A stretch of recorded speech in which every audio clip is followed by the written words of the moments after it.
Today's episode brings us to Japan. Into the year 1939, 21 days after the commencement of World War II, a little girl was born as the fifth of 7 children, Junko Tabei.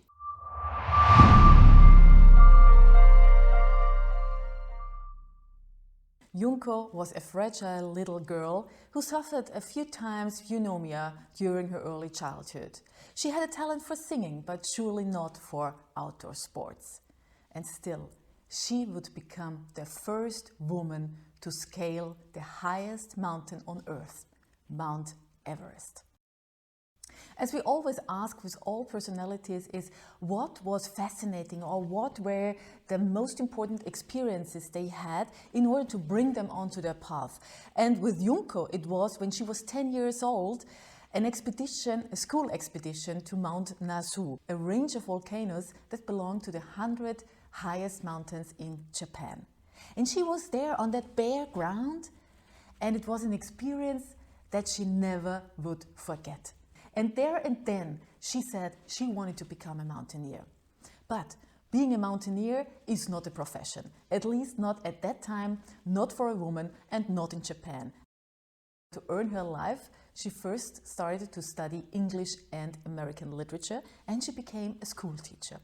And right after graduation, she started to climb mountains by becoming a club member of mostly male-dominated mountaineering clubs. The younger men were a bit suspicious because they thought that she would only look out for a husband. And well, she even met her husband there, Junko Tabei. But it was not the passion for the opposite sex that brought them together, but it was the passion for the same pastime, climbing mountains. And so Junko recalls in Junko Tabei's biography that it felt completely natural to be together. It felt natural to marry, and it felt natural for him to stay at home while his wife was climbing the highest peaks of that world. It was in fact in 1969 that Junko had the idea to go to the Himalayas with a women-only expedition. And so she founded her own women-only climbing club. And in 1970, she went to the Himalayas with a women-only expedition for the first time. After Annapurna 3, she had the idea to scale the highest mountain on Earth, also with a women-only expedition. They applied, they got a slot for 1975, and that was the time that they had to start getting funds for their expedition because it's extremely expensive. It was extremely expensive even in those years, and it seemed that they would not be able to do it because nobody wanted to fund a women-only expedition. Nobody believed in such an expedition. In the last moment, they got funds from the national TV station and also from a national newspaper that would also cover their story. Still, she had to earn additional money by working overtimes as a teacher and by giving additional lessons and by also doing a lot of sewing for their own gear. So there was a lot of step-by-step work towards 1975 when they finally were able to start the expedition. When the women were at 6,400 meters, in the night of 3 to 4 May, they were buried under a large avalanche. Junko was pulled out to the light and to breathable air in the last moment, but she was bruised, she could not stand, not walk, and it seemed over before it really had begun. But 2 days after that, she decided she wanted to scale that mountain because this is what she was there for. And so, rather than climbing to the top, she crawled up to the top. And when she finally reached it on May 16th, 1975, and she raised the Japanese flag, she said, "What I felt was relief. Finally, I would be able to walk down instead of up." And she also said that this peak was tiny as a tatami mat.